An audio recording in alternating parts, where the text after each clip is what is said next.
Bismillahirrahmanirrahim. Assalamualaikum warahmatullahi wabarakatuh. Alhamdulillahi rabbil alamin. Alhamdulillahilladzi bi ni'matihi tatimmus shalihat.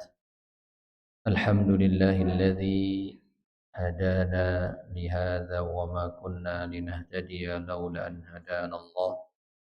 Laqad ja'at rusul rabbina bil haqq ونودوا أن تلكم الجنة أورثتموها بما كنتم تعملون وأشهد أن لا إله إلا الله وحده لا شريك له وأشهد أن محمدا عبده ورسوله اللهم صل وسلم وبارك وأنعم على عبدك ورسولك سيدنا ونبينا محمد وعلى آله وصحبه ومن تبع هداه بإحسان إلى يوم الدين أما بعد فيا معاشر المسلمين والمسلمات رحمني ورحمكم الله.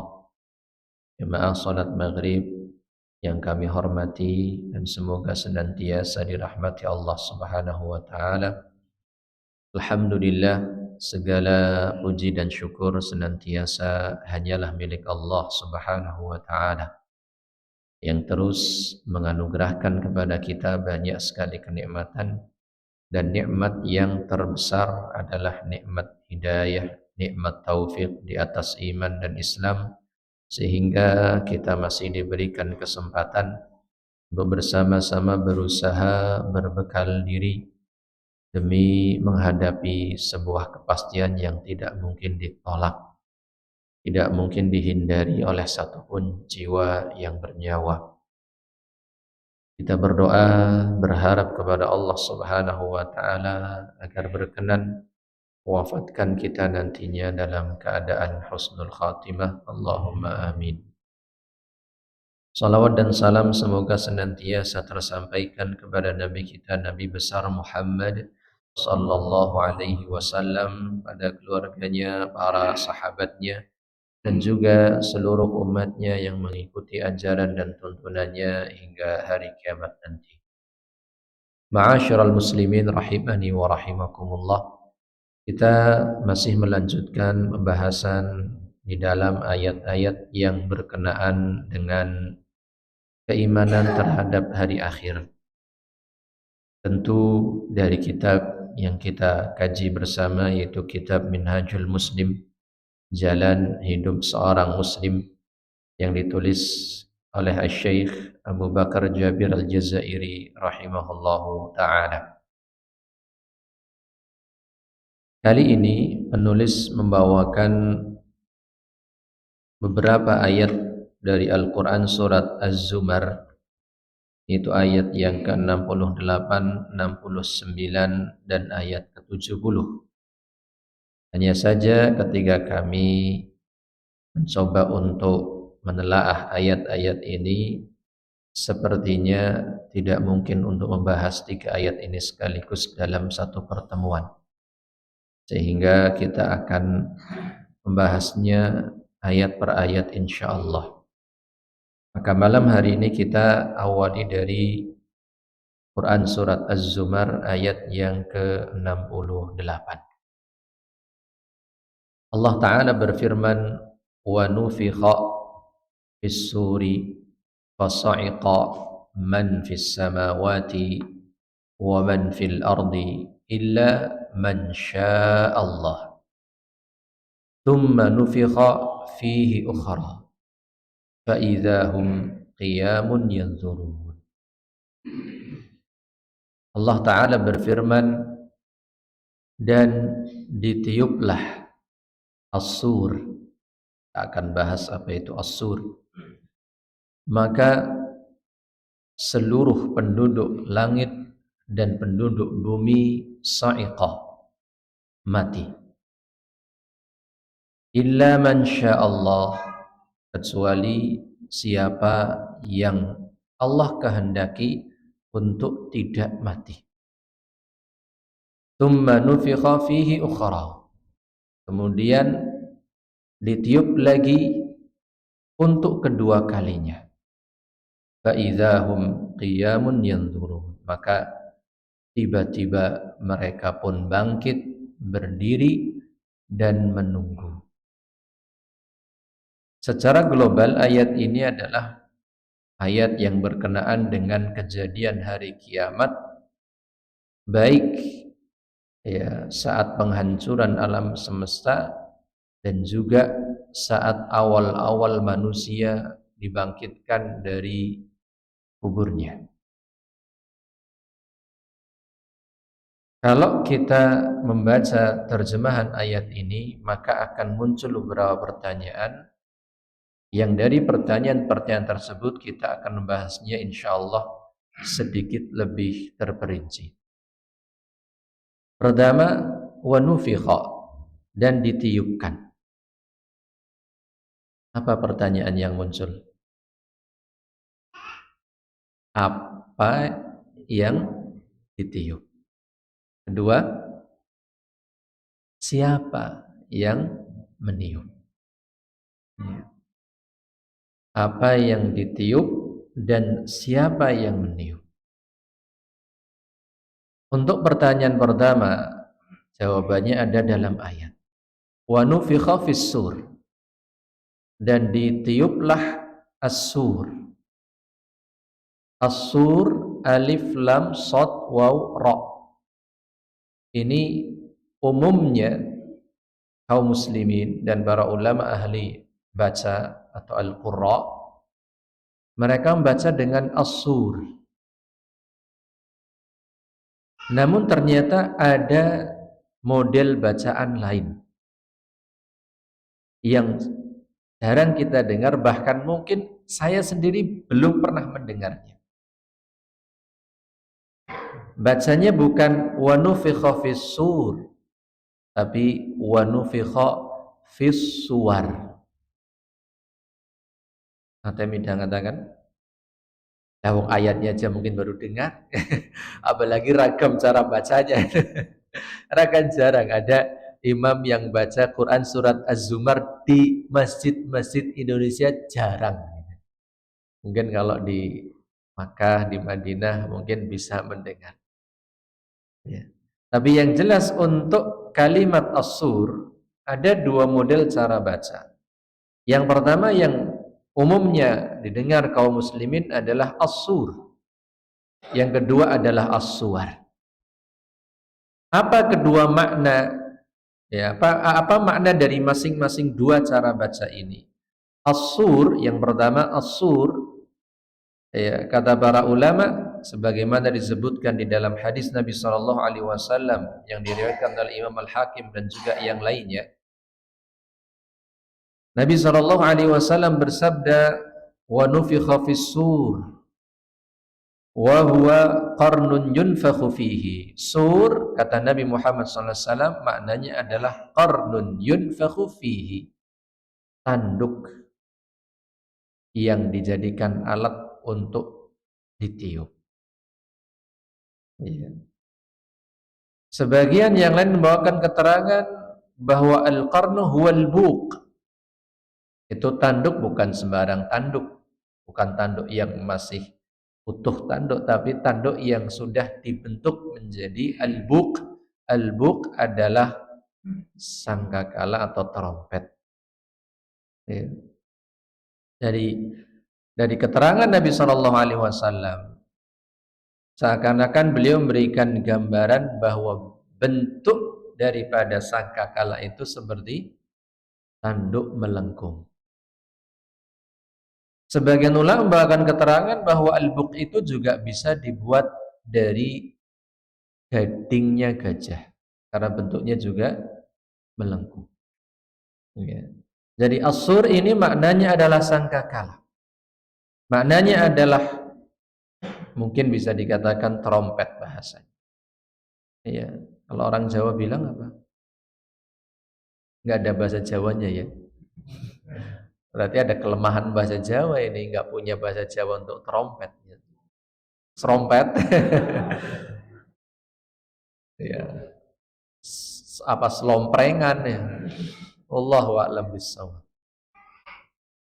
Yang jelas alat untuk memanggil biasanya, menyeru terutama dalam kondisi-kondisi darurat seperti peperangan dan semacamnya.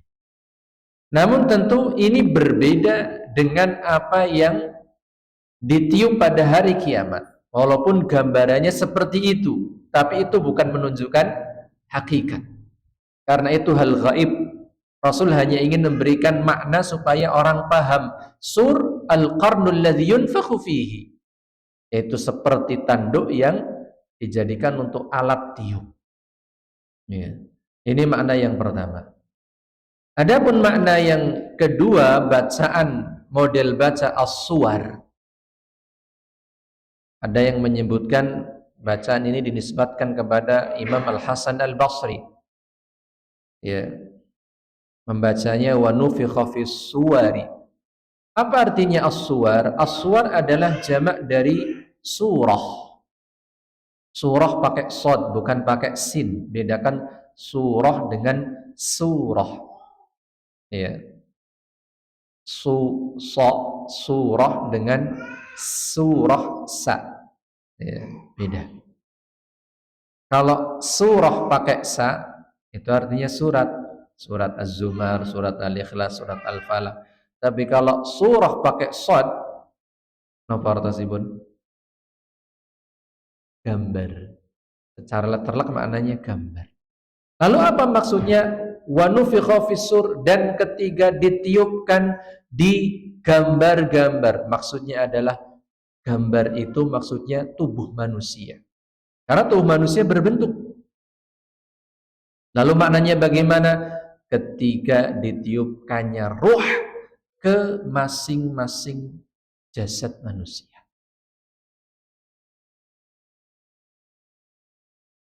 Ketika sampai kepada makna ini, maka para ulama yang menguatkan menggunakan cara baca wa nufikha fis-sur menilai bahwa cara baca wa nufikha fis-suwar itu tidak tepat, keliru. Ya. Sehingga jarang kita dengar. Dan di mushaf-mushaf jarang yang model harokatnya fis-suwar, tapi yang ada fis-sur. Silahkan nanti dibuka surat Az-Zumar ayat 68. Kalau punya lebih dari satu mushaf bisa dibandingkan. Ini saya nggak ada yang harokatnya fis-suwar. Semuanya fis-sur, di atas wawu itu harokat sukun. Kenapa keliru? Kenapa kurang tepat? Karena kalau dikatakan dan ketiga roh-roh ditiupkan kembali ke badan, berarti ini kejadian kebangkitan manusia. Padahal di ayat ini pula di ujung dikatakan tsumma nufikha fihi ukhra, kemudian ditiupkan untuk kedua kalinya, fa idzahum qiyamun yanzurun, maka tiba-tiba mereka pun bangkit berdiri dari kematian. Loh, berarti niupnya dua kali. Ya.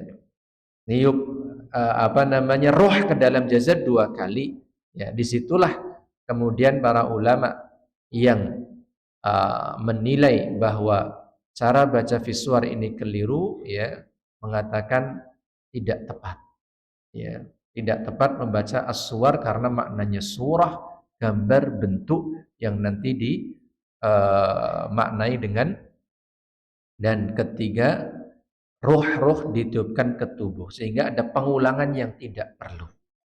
Baik, maka intinya jawabannya adalah bahwa yang ditiup adalah sur, sedangkan as-sur itu maknanya adalah sangkakala, ya, trompet.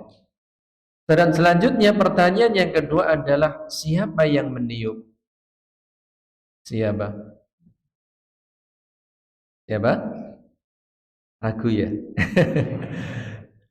Karena ada satu malaikat yang mirip dengan nama malaikat ini yang ingin kita bahas, yang ternyata nggak ada dalilnya. Tapi kalau yang ini ada dalilnya, bahwa malaikat peniup sangkakala, dan bahkan sebagian ulama mengatakan ijma, sepakat, namanya adalah Israfil karena hadisnya sahih.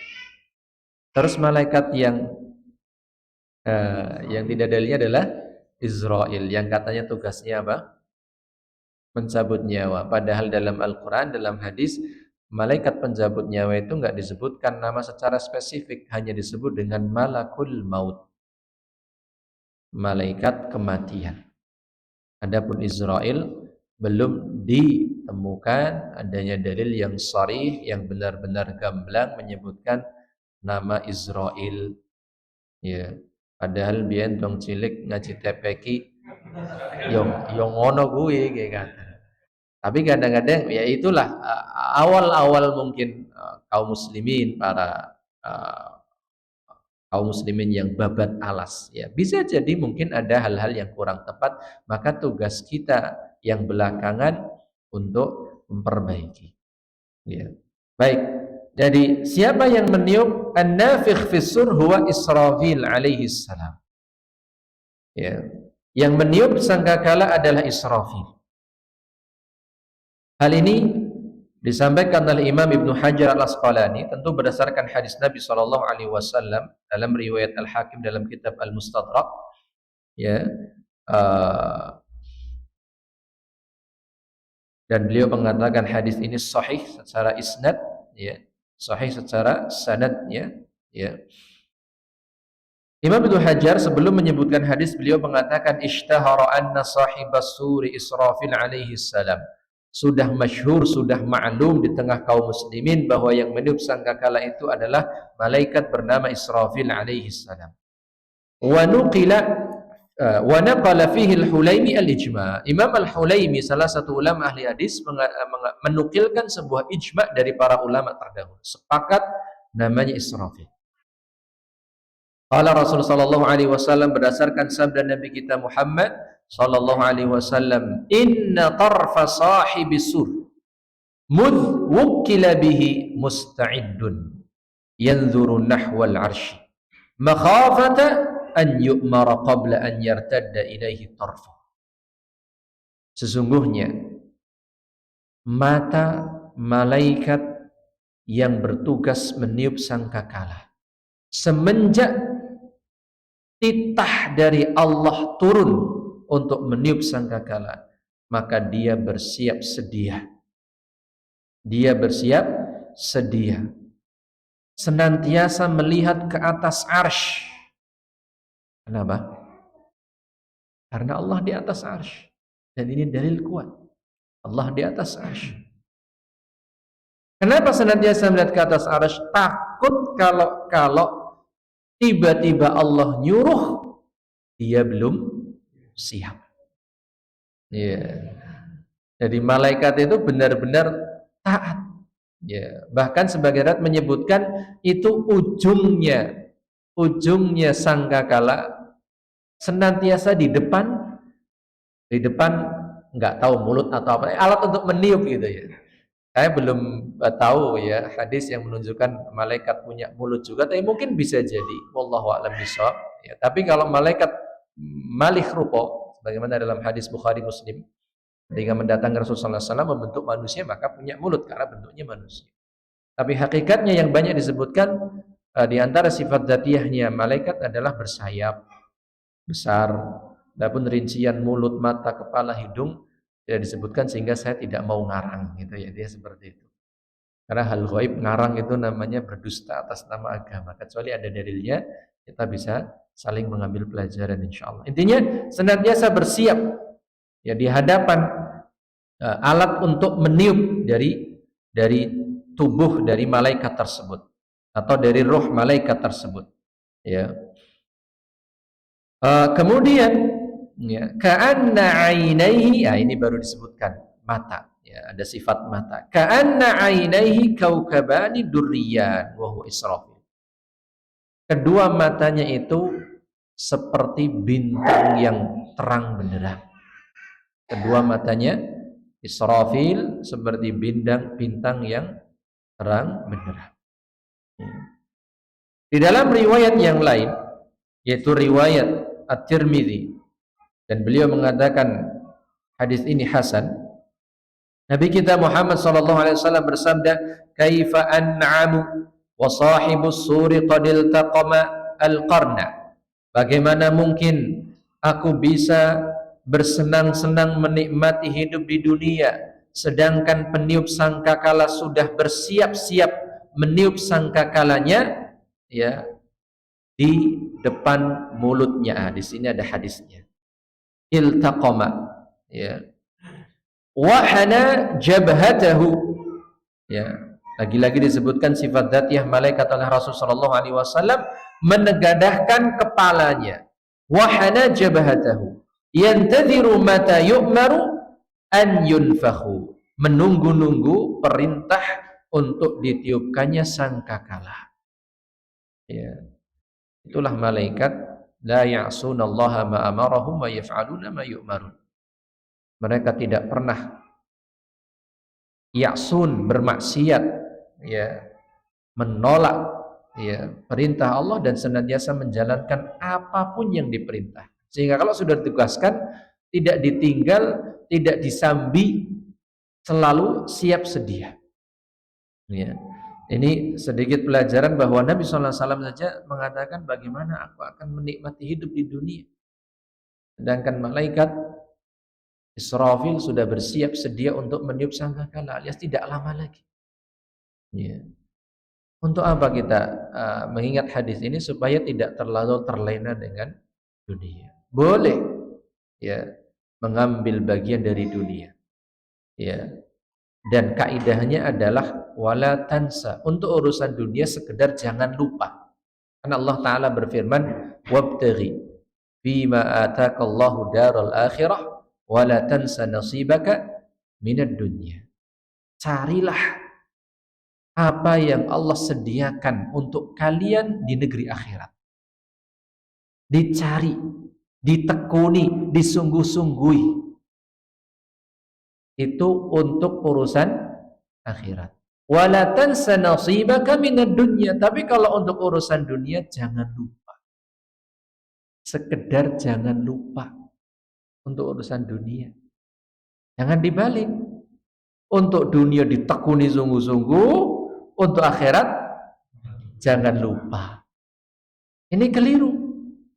Kaidahnya untuk akhirat ditekuni, untuk dunia jangan lupa. Tetap ambil bagian, gak apa-apa. Ya mungkin praktek mudahnya, ya, tekuni sholat wajib 5 waktu. Ya, untuk bapak-bapak berangkat ke masjid 5 waktu ke masjid. Ya, adapun ibu-ibu silahkan di rumah lebih afdol, mau ke masjid boleh, jangan dilarang. Ya. Untuk bapak-bapak ke masjid 5 waktu tekuni. Untuk kerja sekedar jangan lupa. Maka setelah selesai sholat kembali kerja nggak masalah. Ya. Selesai mengerjakan kewajiban kepada Allah, lanjutkan aktivitas harian nggak masalah. Ya. Kebalik kalau orang kemudian tekun urusan dunia, kerja seminggu, urusan akhirat jangan lupa. Akhirnya datang ke masjid cuman hari. Ini kebalik. Tidak sesuai kaidah asal. Ya. Jadi untuk akhirat ditekuni, dicari, disungguh-sungguhi. Adapun untuk dunia sekedar jangan lupa. Tetap ada bagian, ambil, tapi ingat kita itu akan kembali ke akhirat. Dunia akan kita tinggalkan. Tidak lama. Tidak lama. Wallahu a'lam kapan, tapi tidak akan lama. Baik, ini terkait, ya, siapa yang meniup sangkakala. Berikutnya, di dalam ayat ini disebutkan berapa kali tiupan? 2 kali tiupan. Ya. Yang pertama, kalau tadi jamaah sekalian perhatikan, adalah tiupan untuk mematikan, yang kedua tiupan untuk membangkitkan. Ada pendapat sebagian ulama yang mengatakan bahwa tiupannya itu 3 kali. Tiupannya berapa kali? 3 kali. Ya. Terus yang benar yang mana? Yang 2 kali apa yang 3 kali? Sedikit kita rinci. Mereka yang berpendapat tiupannya 3 kali, kapan saja terjadinya? Pertama, tiupan nomor 1, ya, adalah tiupan untuk mengagetkan seluruh alam semesta, sehingga seluruh makhluk kaget, terkejut luar biasa. Ini berdasarkan firman Allah Ta'ala Menurut mereka yang berpendapat tiupannya berapa kali? 3 kali. Itu Quran surat An-Naml ayat 87. Allah Ta'ala berfirman, wa yawma yunfakhu fis suri fafazi'a man fis samawati wa man fil ard. Hari ketiga sangkakala ditiupkan, fafazi'a. Al-faza' dalam bahasa Arab artinya adalah terkejut. Maka terkejutlah seluruh yang hidup di atas langit dan yang hidup di atas bumi. Illa man sya'allah, kecuali yang Allah kehendaki, wa kullun atauhu dakhirin. Semuanya akan datang kepada Allah dalam keadaan terhina, tertunduk. Ini tiupan yang pertama. Adapun tiupan kedua adalah tiupan kematian yang disebutkan dalam Quran surat Az-Zumar yang kita bahas di paruh pertama. Ya, wa nufikha fis-sur fasa'iqa man fis samawati wa man fil ard. Hari ketiga ditiupkan sangkakala, maka seluruh yang di langit dan di bumi mati. Jadi kalau yang pertama fazi'a, kalau yang kedua sa'iqa. Fazi'a artinya terkejut, terkejut dulu semuanya. Ada apa? Suara apa? Yang didengar dari ujung timur sampai ujung barat, selatan sampai utara. Ini enggak ada suara yang kayak gitu bisa dengar semuanya. Semuanya terkejut. Baru tiupan kedua sa'iqa, seluruhnya mati. Ya. Adapun tiupan ketiga adalah tiupan kebangkitan. Sama di dalam surat Az-Zumar juga, dan di dalam surat yang lain, surat Yasin ayat 51, wa nufikha fis-suri fa idzahum minal ajdathi ila rabbihim yansilun.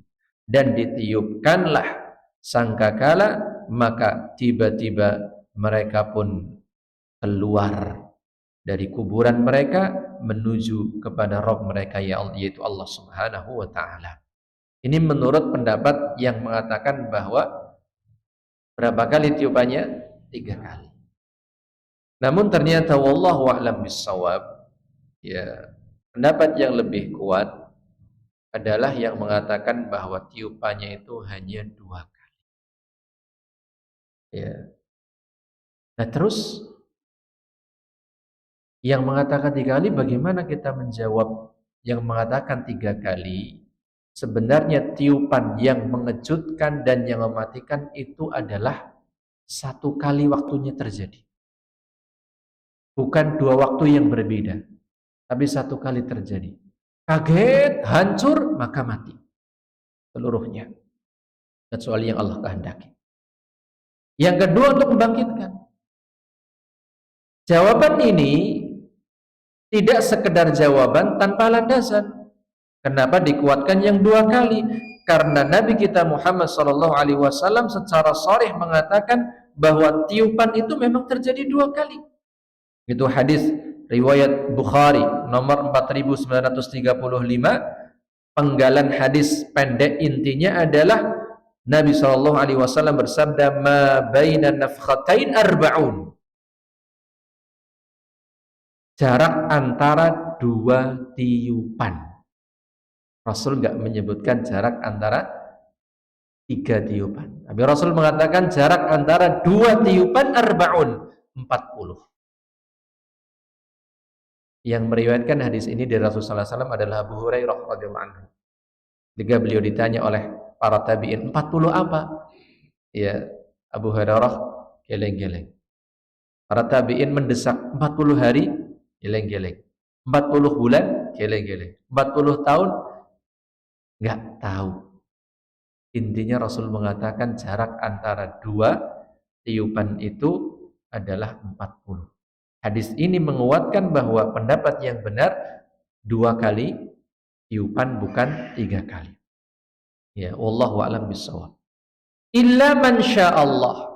Di tiupan yang pertama fungsinya adalah untuk mematikan, tapi ayatnya berbunyi illa man sya'allah, kecuali orang-orang yang Allah kehendaki untuk tidak mati. Alias semua yang ada di atas bumi dan semua yang ada di atas langit mati, kecuali apa? Kecuali siapa yang dikecualikan? Siapa? Nah, yang paling pertama untuk disebutkan, dikecualikan adalah malakul maut. Iya, bukan Israfil. Iya. Terus yang lainnya siapa? Kita bacakan. Man yamutu minal khalqi binafkhatis sa'i. Keterangan para ulama dari berbagai sumber kitab tafsir. Nafkhatus sa'i yamutu bisababiha jami'ul mawjudin min ahli samawati wal ard. Ketika tiupan kematian, tiupan penghancuran alam semesta, seluruh yang di atas bumi dan di atas langit mati, hancur. Ya, minal insi wal jinni wal malaikati, entah itu manusia, jin, malaikat, illa man Allah, kecuali yang dikehendaki oleh Allah untuk tidak mati. Siapa saja? Faqil, sebagian riwayat menyebutkan hamalatul arsh. Yang pertama adalah para malaikat yang bertugas untuk memikul arsy-Nya Allah. Walaupun Allah sejatinya nggak butuh ada yang mikul menandu arsy-Nya.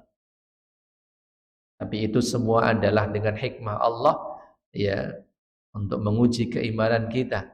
Kita tuh ngeyelan apa enggak, katanya Allah maha kuasa, kok butuh pemikul? Enggak, kalaupun enggak ada pemikul, Allah tetap kuasa, tetap hidup. Sehingga nanti hamalatun arsy juga akan dimatikan.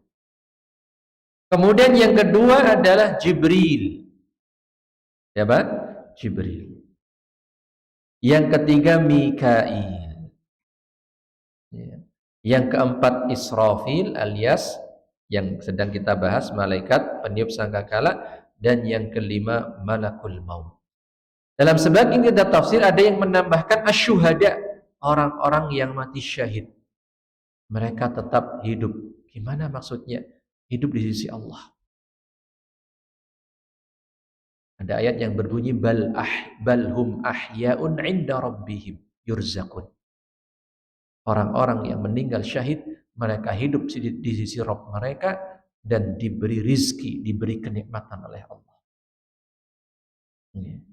Terlepas dari itu semua, tetap saja semua ini nanti, ya, akan dimatikan. Walaupun tidak mati persis ketiga nafkhatus sa'i', ya, ketiga tiupan kematian, ketiga tiupan penghancuran. Nama-nama ini atau sosok-sosok ini tidak ikut mati karena dikecualikan oleh Allah Subhanahu wa taala. Makanya kita pernah bawakan sebuah hadis yang secara sanad diperselisihkan oleh para ulama, namun maknanya insya Allah dan semoga tidak bertentangan dengan akidah yang lurus, bahwa ketiga Israfil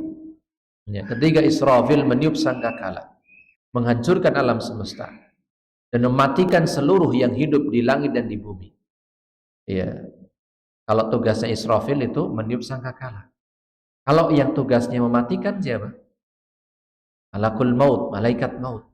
Maka malaikat maut mencabuti nyawa seluruh makhluk hidup yang ada di alam semesta. Gimana caranya? Terserah Allah. Allah Maha Kuasa. Malaikat maut diberikan kekuasaan oleh Allah Subhanahu wa taala yang luar biasa, sehingga jumlah makhluk hidup di seluruh alam semesta, entah itu di bumi berupa manusia dan jin, entah di langit berupa malaikat, semua dicabuti oleh malaikat pencabut nyawa. Kemudian malaikat pencabut nyawa lapor kepada Allah Subhanahu wa taala, ya Rabbi, wahai Rabbku, ma baqiya min khalqika illa, atau kama qala, tidak ada satupun yang tersisa dari seluruh makhlukmu kecuali siapa? Kata Allah. Maka malaikat maut mengatakan, hamalatul arsh, Jibril, Mikail, Israfil, wa ana wa anta. Yang tersisa para malaikat pemikul arsh, Jibril, Mikail, Israfil, saya dan engkau ya Allah yang maha agung, yang maha perkasa. Maka kemudian Allah mengatakan, sesungguhnya aku menciptakan malaikat pemikul arsh untuk sebuah tugas, dan menciptakan Jibril untuk sebuah tugas, dan menciptakan Mikail untuk sebuah tugas, dan menciptakan Israfil untuk sebuah tugas. Dan sekarang tugas mereka sudah selesai semuanya. Matikan mereka semuanya. Maka malaikat maut mematikan nama-nama tadi semua. Ya. Tersisa siapa? Malakul maut. Lapor lagi kepada Allah, ya Allah, ma baqiya min khalqika syai', tidak ada satupun yang tersisa kecuali aku dan engkau ya Allah yang maha kuasa. Apa kata Allah? Kamu pun saya ciptakan untuk sebuah tugas. Dan sekarang tugasmu selesai. Terus siapa yang nyebut? Allah mengatakan mut, matilah kamu, maka mati. Allah kan kalau ingin melakukan sesuatu tinggal bilang kun, jadilah maka jadi. Maka malaikat maut pun matilah, maka saat itu malaikat maut mati. Baru kemudian ya dalam beberapa kitab tafsir disebutkan Allah Subhanahu wa taala saat semuanya musnah, semuanya mati, tidak ada yang tersisa, Allah bersuara dengan suara yang sangat keras, suara yang sangat lantang, ya, suara yang menantang, namun gak ada yang berani menjawab karena sudah habis semuanya. Allah berfirman, limanil mulkul yaum, punya siapa kekuasaan hari ini? Kita hanya bisa membayangkan karena sudah gak ada saat itu. Tapi itu menunjukkan betapa besar dan kuasanya Allah Subhanahu wa ta'ala. Limanil mulkul yaum, punya siapa kekuasaan hari ini?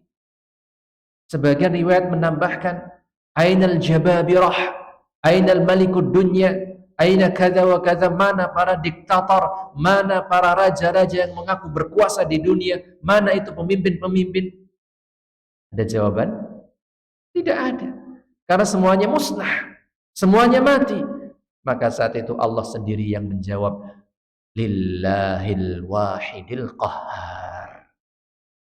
Ya, kekuasaan satu-satunya hanya milik Allah Al-Wahid yang Maha Esa, Al-Qahhar yang Maha mengalahkan siapapun tanpa terkecuali. Ya. Jadi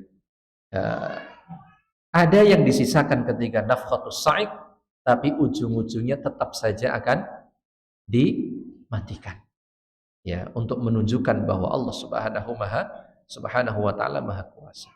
Ada satu yang tertinggal pembahasan kita terkait dengan kondisi manusia saat nafkhatus sa'iq. Ya, tiupan pembinasaan kematian. Apa itu? Ya, yaitu tentang kondisi manusia akhir zaman yang mereka mendengar tiupan sangkakala tersebut. Wa na'udzubillahi min dzalik. Semoga Allah melindungi kita dari mendengar tiupan tersebut. Ya, jangan bercita-cita kayak apa sih gitu ya. Jangan bercita untuk mendengarnya. Ya. Ya. Na'udzubillahi min dzalik. Ya. Baik, kita akan bawakan sebuah hadis riwayat Muslim nomor 5233. Hadisnya panjang dan ini menjadi penutup bahasan malam hari ini insyaallah. Kita langsung ke poin inti. Di mana Rasulullah sallallahu alaihi wasallam bersabda, "Yakhruju dajjalu fi ummati fayamkuthu 40 la adri 40 yawman aw 40 syahran aw 40 aman." Dajjal akan Allah keluarkan, ya, dan dia berada di muka bumi selama 40. Tidak diterangkan entah itu 40 hari, 40 bulan, 40 tahun. Intinya selama 40. Fayab'atsullahu Isa bin Maryam ka'annahu Urwah bin Mas'ud fayatlubuhu fayuhlikuhu. Kemudian setelah Dajjal muncul, Allah pun mengutus Nabi Isa, menurunkan Nabi Isa alaihi salam, ya. Dan saat itu Nabi Isa itu mirip dengan sahabat yang hidup di zaman Nabi SAW yang bernama Urwah bin Mas'ud. Kalau nggak pernah menjumpainya nggak tahu, karena kita juga bukan generasi sahabat yang tahu para sahabat. Tapi Nabi Isa konon seperti Urwah bin Mas'ud. Fayatlubuhu fayuhlikuhu. Nabi Isa pun mencari Dajjal dan berhasil membinasakannya. Tsumma yamkusun nas sab'a sinin laisa baina itsnaini adawah. Kemudian setelah kejadian dimatikannya Dajjal, manusia akan hidup selama 7 tahun dalam kondisi damai. Tidak ada sedikit pun permusuhan. Damai, tenang, tentram di bawah pemimpin Imam Mahdi. Ya, pemimpin akhir zaman. Nah, dalam riwayat lain sebelum kejadian ini muncul dulu Ya'juj Ma'juj yang sudah kita bahas. Ya.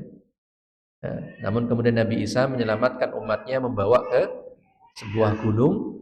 Ya'juj Ma'juj tidak bisa sampai ke sana dengan kuasa dari Allah. Ya, dimatikan oleh Allah Subhanahu wa taala, sudah kita bahas di pertemuan sebelumnya.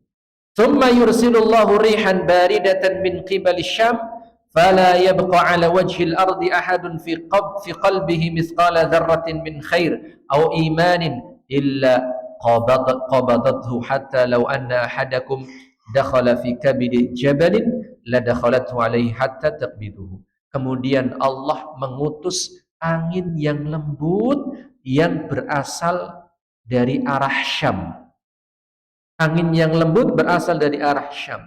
Kemudian angin ini menjadi sebab kematian setiap orang yang beriman. Walaupun iman di hatinya hanya sekecil zarrah. Zarrah ada yang mengatakan debu, ada yang mengatakan semut yang sangat kecil.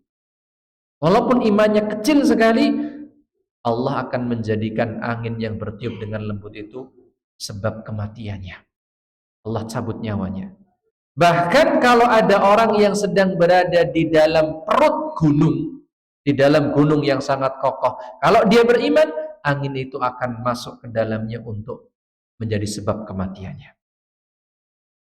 Qala sami'tuha min Rasulillah sallallahu alaihi wasallam qala fayabqa syirarun nasi fi khiffati at-tayr wa ahlami as-siba la ya'rifuna ma'rufan wa la yunkiruna munkaran. Kemudian berikutnya yang tersisa setelah seluruh orang beriman mati, yang tersisa adalah syirarul khalq. Inilah kejadian keadaan orang-orang yang akan mendengarkan sangkakala, penghancuran, yaitu manusia-manusia, makhluk-makhluk yang paling buruk. Saking buruknya Nabi sallallahu alaihi wasallam mengatakan syirarun nasi fi khiffatit tayr wa ahlamis siba'. Orang-orang buruk yang paling buruk seperti ringannya burung. Maksudnya apa? Cepat melakukan keburukan. Jadi enteng, gampang, keburukan apapun kerjakan. Dalam riwayat lain disebutkan saking parahnya saat itu sudah tidak ada rasa malu. Orang berzina di pinggiran jalan nggak ada yang gubris. Di tempat umum nggak ada yang gubris. Nggak ada yang apa ora izin. Ya. Sekedar dalam riwayat yang disebutkan sekedar hanya mengatakan nggih, molat ngana sih jalan buriwit gitu. Cari sana belakang pohon. Itu tok, tapi nggak mengingkari itu zina, itu dosa, itu haram, itu maksiat, tidak ada yang mengingkari. Saking buruknya zaman itu yang tersisa dari manusia. Ya. Dan keinginan binatang buas, jadi perilaku mereka seperti binatang buas, melakukan setiap kezaliman terhadap sesama. Bukan hanya masalah zina, membunuh, dan semuanya hal-hal yang buruk mereka saling lakukan. Ya. La ya'rifuna ma'rufan wa la yunkiruna munkaran. Mereka tidak mau mengenal, tidak mengerti perkara yang ma'ruf kebaikan dan tidak peduli kemungkaran, semuanya diterjang. Fayatamatsalu lahumusy syaitan fayaqulu ala tastajibun. Maka setan pun datang ke tengah-tengah mereka, malih rupa dalam bentuk wujud manusia dan mengatakan, maukah kalian aku ajak? Fayaquluna fama ta'muruna. Apa yang ingin kau ajakkan kepada kami? Mau ngajak ngapain? Faya'muruhum bi'ibadatil awsan. Maka setan saat itu menyuruh mereka agar menyembah berhala-berhala, patung-patung. Akan kembali kepada seperti masa jahiliyah. Patung berhala kembali disembah oleh manusia. Wahum fi dzalika darun rizquhum hasanun aishuhum. Dalam kondisi hidup mereka yang penuh dengan kesejahteraan, harta, kemewahan. Jadi kalau sekarang kita sudah mulai melihat orang-orang yang dulu susah di tengah padang pasir hidupnya, sekarang maglong-maglong, bahkan berlomba-lomba untuk membuat gedung pencakar langit tertinggi. Di mana? Di gurun sana. Padahal dulu susahnya minta ampun hidup mereka. Sekarang kita udah kalah secara fasilitas. Padahal kita orang-orang yang gemah ripah loh jinawi negeri kita. Tapi secara fasilitas mereka menang sekarang. Wis ora suwe maning. Ya, maka jangan terlalu terlena dengan dunia. Sudah tidak lama lagi. Semua nubuat, semua tanda-tanda yang disampaikan Rasul sudah terbuktikan satu persatu. Mulai salju yang turun di tanah Arab.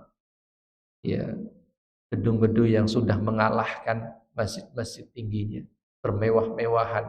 Masjid hanya dibangun untuk saling berbangga-banggaan, bukan untuk diisi dengan soft-soft jamaah. Ya, itu sudah tidak lama lagi. Maka ya, tapi jangan ekstrim juga. Ada orang kemudian ngajak-ngajak, oh hari kita hijrah ke hutan kemana gitu ya, nyiapin kiamat. Itu orang hulu itu. Kita tetap tidak lupa dunia, tapi tekun mempersiapkan akhirat. Sholatnya, belajar agamanya, beramal solihnya, berusaha untuk mempersiapkan akhirat. Kita tidak tahu, dan semoga kita tidak termasuk orang-orang yang mendengarkan tiupan sangkakala. Thumma yunfakhu fis suri fala yasma'uhu ahadun illa asgha litan wa rafa'ani. Kemudian sangkakala pun ditiup, tidak seorang pun mendengar tiupan tersebut, ya, kecuali ya mereka akan, ini pertama kondisinya ketika mendengar sebelum mati, ya mereka akan memasang telinganya dan menjulurkan lehernya. Suara apa ini?